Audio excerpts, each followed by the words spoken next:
சமையல் செய்கிறதுல உங்களுக்கு ஆர்வம் இருக்கா? வீட்டிலேருந்தே கேட்ரிங் பிஸ்னஸ் செய்யணும்னு ஆசையா? 5 பேர் 10 பேர் அதுக்கும் மேலே கெஸ்ட் வராங்க, அவங்களுக்கு விதவிதமான வெரைட்டிஸ் சரியான அளவில் ரொம்ப ஈஸியாக செய்யணுமா? புது புது ஸ்டைலில் புது புது டிஷ்ஷஸ் செஞ்சு உங்கள் வீட்டில் இருக்கவங்களையும் அசத்தணுமா? டோன்ட் வரி, உங்கள் நிவேஸ் இந்தியன் ஃபுட் ஃபீஸ்ட் சேனலை தொடர்ந்து ஃபாலோ பண்ணுங்கள். எவரும் சொல்லாமலே பூக்களும் வாசம் வீசுது.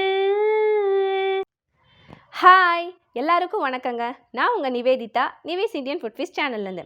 இன்றைக்கி நான்வெஜ்ஜில் எல்லாரும் விரும்பி சாப்பிட்ற சிக்கன் கிரேவி தாங்க பார்க்க போகிறோம். சிக்கன் கிரேவியே ஒரு டிஃப்ரெண்ட்டான ஸ்டைலில் ஈஸியாக இங்கே கேட்ரிங்கில் எல்லாரும் விரும்பி கேட்குற சின்ன வெங்காயம் பெப்பர் சிக்கன் கிரேவி தாங்க பார்க்க போகிறோம். இதை நீங்கள் ஒரு வாட்டி ட்ரை பண்ணிங்கன்னா இதை தாங்க நீங்கள் திரும்ப திரும்ப செஞ்சு சாப்பிட தோணுங்க உங்களுக்கு. அந்தளவுக்கு இது ரொம்ப ஈஸியாகவும் டேஸ்ட்டாகவும் இருக்கும். இதோட ஸ்பெஷாலிட்டி என்னென்னா, இதுக்கு நான் ஒரு ஸ்பெஷல் மசாலா பவுடர் ஒன்று ஆட் பண்ண போகிறேன்.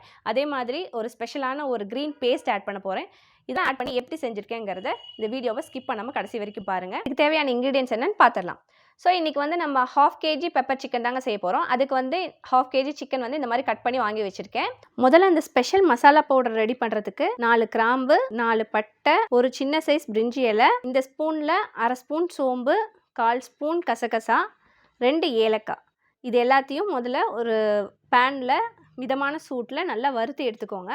எடுத்து ஆற வச்சு அந்த மிக்சியில் பவுடர் பண்ணி எடுத்து வச்சுக்கோங்க. அப்புறம் அந்த பேஸ்ட் ரெடி பண்ணுறதுக்கு ஒரு சின்ன சைஸ் பெரிய வெங்காயம் இந்த மாதிரி கட் பண்ணி வச்சுருக்கேன். ஒரு பெரிய சைஸ் தக்காளி, 2 பச்சை மிளகா, கொஞ்சம் கொத்தமல்லி தழை, கொஞ்சம் புதினா தழை, இது எல்லாத்தையும் பச்சையாக அப்படியே மிக்ஸி ஜாரில் போட்டு அரைச்சி பேஸ்ட்டாக ரெடி பண்ணி வச்சுக்கோங்க. வேறு தேவையான இன்க்ரீடியன்ஸ் எல்லாமே நான் உங்களுக்கு டிஸ்கிரிப்ஷன் பாக்ஸில் கொடுத்துருப்பேங்க.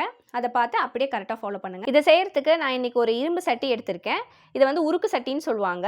இதில் செஞ்சால் கிரேவியோட டேஸ்ட் ரொம்ப அருமையாக இருக்கும். சட்டி சூடானதும் ஒரு 100 ml ஆயில் ஊற்றிக்கலாம்.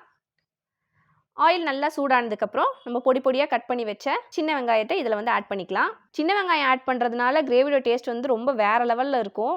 நான்வெஜ்னாலே பொதுவாக நீங்கள் பெரிய வெங்காயத்தை விட சின்ன வெங்காயம் யூஸ் பண்ணிங்கன்னா உங்களுக்கு அதோட டேஸ்ட் ரொம்ப நல்லா எடுத்து கொடுக்கும். சின்ன வெங்காயம் நல்லா ப்ரௌன் ஆகிற வரைக்கும் வணங்கட்டும். வெங்காயம் நல்லா வணங்கிருச்சு. இப்போ ஒரு ஸ்பூன் இஞ்சி பூண்டு பேஸ்ட் ஆட் பண்ணிக்கலாம். நல்லா கலந்து விட்டுருங்க. இஞ்சி பூண்டு பேஸ்ட் நான் இருந்தனால ஆட் பண்ணியிருக்கேங்க. அது இல்லைன்னா நீங்கள் ஒரு கட்டி பூண்டு, 1 இன்ச் இஞ்சி எடுத்து கட் பண்ணிவிட்டு இந்த பேஸ்ட் நம்ம அரைச்சோம் இல்லையா, அதிலே போட்டு நீங்கள் மிக்ஸி ஜாரில் அரைச்சி கூட இதில் யூஸ் பண்ணலாம். இஞ்சி பூண்டு பேஸ்ட் நல்லா பச்சை வாசனை போகிற வரைக்கும் வணங்கிடுச்சு. இப்போ நம்ம அரைச்சி வச்ச அந்த மசாலா பவுடர் இதில் ஆட் பண்ணிக்கலாம். வறுத்து அரைச்சிருக்கனால அந்த ஸ்பைசஸோட வாசனைலாம் சூப்பராக இருக்கும். அதுவும் அந்த எண்ணெயில் வணங்குறப்போ சான்ஸே இல்லை, செம்மையாக இருக்கும். ஸோ ஒரு 1 minute நல்லா அது வணங்கட்டும். இப்போ நம்ம அரைச்சி வச்ச அந்த மசாலா பேஸ்ட்டையும் இதில் ஆட் பண்ணிக்கலாம்.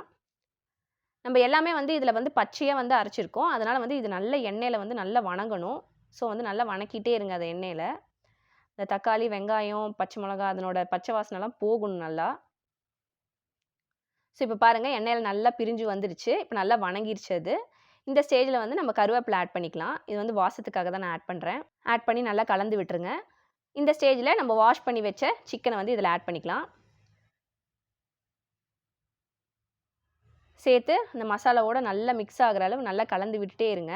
ஒரு 1 minute நல்லா பரட்டி விட்டிங்கன்னா நல்லா அந்த மசாலாவோட மிக்ஸ் ஆகிடும், சிக்கனும் மசாலாவும். இந்த ஸ்டேஜில் அடுப்பை மீடியம் ஃப்ளேமில் வச்சுட்டு மூடி போட்டு வச்சுருங்க. ஒரு 5 minutes அந்த மசாலாவோட அந்த சிக்கன் வேகட்டும். அப்பப்போ ஓப்பன் பண்ணி கிளறி விட்டுட்டே இருங்க. அப்போ தான் இந்த சிக்கன் எல்லா சைடும் பாயில் ஆகும்.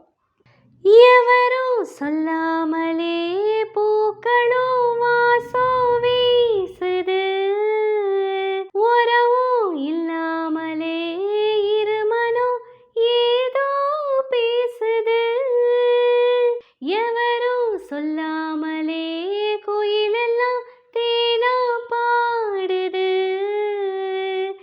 எதுவும் இல்லாமலே மனசெல்லாம் இனிப்பா இனிக்குது, ஓட நீரோட இந்த உலகம் அது போல, ஓடும் அது ஓடும் இந்த காலம் அது போல,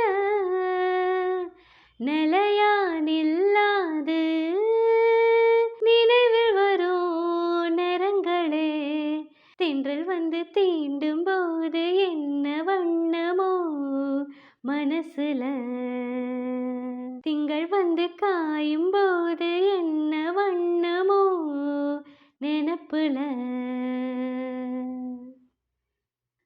வந்து வந்து போகுதம்மா எண்ணமெல்லாம் வண்ணமம்மா எண்ணங்களுக்கு ஏத்தபடி வண்ணமெல்லாம் மாறும் அம்மா உண்மையிலே உள்ளது என்ன என்ன வண்ணங்கள் என்ன என்ன. இப்போ வந்து நம்ம மூடி வச்சு ஒரு 5 to 7 minutes ஆச்சுங்க. இப்போ ஓப்பன் பண்ணி பார்த்துடலாம். இப்போ வந்து சிக்கன் வந்து ஒரு 50% தான் வெந்திருக்கும். இந்த ஸ்டேஜில் வந்து நம்ம வந்து அரைச்சி வச்ச அந்த பெப்பர் பவுடரை வந்து இதில் ஆட் பண்ணிக்கலாம். ஒரு 2 டீஸ்பூன் ஆட் பண்ணிக்கலாம். ஃபஸ்ட்டே வந்து நம்ம ஆட் பண்ணோன்னா அந்த பெப்பரோட அந்த கசப்பு தன்மை வந்து சிக்கனில் கொஞ்சம் இறங்குறதுக்கு வாய்ப்பு இருக்குது. அது ஒரு மாதிரி லைட்டாக கசக்கிற மாதிரி இருக்கும். ஸோ அதனால தான் இப்போ ஆட் பண்ணுறேன். ஏற்கனவே நம்ம காரத்துக்கு வந்து பச்சை மிளகாய் ஆட் பண்ணியிருக்கோம். ஸோ அதனால் வந்து கொஞ்சம் கம்மியாகவே பெப்பர் ஆட் பண்ணிக்கலாம். ஒரு 1 minute நல்லா வணங்குற அளவுக்கு அப்படியே கிளறிட்டே இருங்க. இப்போ வந்து நம்ம கிரேவிக்கு தேவையான அளவு வாட்டர் ஆட் பண்ணிக்கலாம். ஆட் பண்ணி நல்லா கலந்து விட்டுருங்க. கலந்து விட்டுட்டு இதுக்கு தேவையான அளவு நம்ம உப்பு ஆட் பண்ணிக்கலாம். ஆட் பண்ணி நல்லா கலந்து விட்டுட்டு மூடி. சிக்கன் வேகிறதுக்கு எப்படியும் ஒரு 20 minutes ஆகும். ஸோ அப்பப்போ நம்ம வந்து ஓப்பன் பண்ணி கிளறி விட்டுட்டே இருக்கணும். ஒரு 5 minutes ஆச்சுங்க. இப்போ ஓப்பன் பண்ணி கிளறி விடலாம். நான் கிரேவி வேணுங்கிறனால இன்னும் கொஞ்சம் தண்ணி வந்து ஆட் பண்ணுறேன். நீங்கள் வந்து ட்ரையாக வேணும்னு நினச்சிங்கன்னா இதை வந்து ஸ்கிப் பண்ணிக்கோங்க. திரும்ப க்ளோஸ் பண்ணி வச்சிடலாம். இப்போ பார்த்தீங்கன்னா க்ளோஸ் பண்ணி 15 minutes ஆச்சுங்க. இப்போ ஓப்பன் பண்ணி பார்க்கலாம். நல்லா கிளறி விடுங்க. இந்த ஸ்டேஜில் நம்ம உப்பு காரம்லாம் செக் பண்ணிவிட்டு உங்களுக்கு தேவைன்னா இன்னும் வந்து பெப்பர் கூட ஆட் பண்ணிக்கலாம். சிக்கன் பார்த்திங்கன்னா நல்லா வெந்துருச்சு. அதே மாதிரி எண்ணெய்லாம் நல்லா பிரிஞ்சு வந்துருச்சு. பார்க்கவே நல்லா சாப்பிட தூண்டுற மாதிரி நல்லா கலர்ஃபுல்லாக இருக்குது. அதோட வாசனையும் வந்து அட்டகாசமாக இருக்குது. அந்த பெப்பரோட ஃப்ளேவர்லாம் நல்லா தெரியுது. இதை வந்து நீங்கள் வந்து ஒயிட் ரைஸ்க்கு, சப்பாத்தி, பரோட்டா, இட்லி, தோசை எல்லாத்துக்குமே வந்து நீங்கள் சைட் டிஷ்ஷாக யூஸ் பண்ணலாம். சூப்பராக இருக்கும்.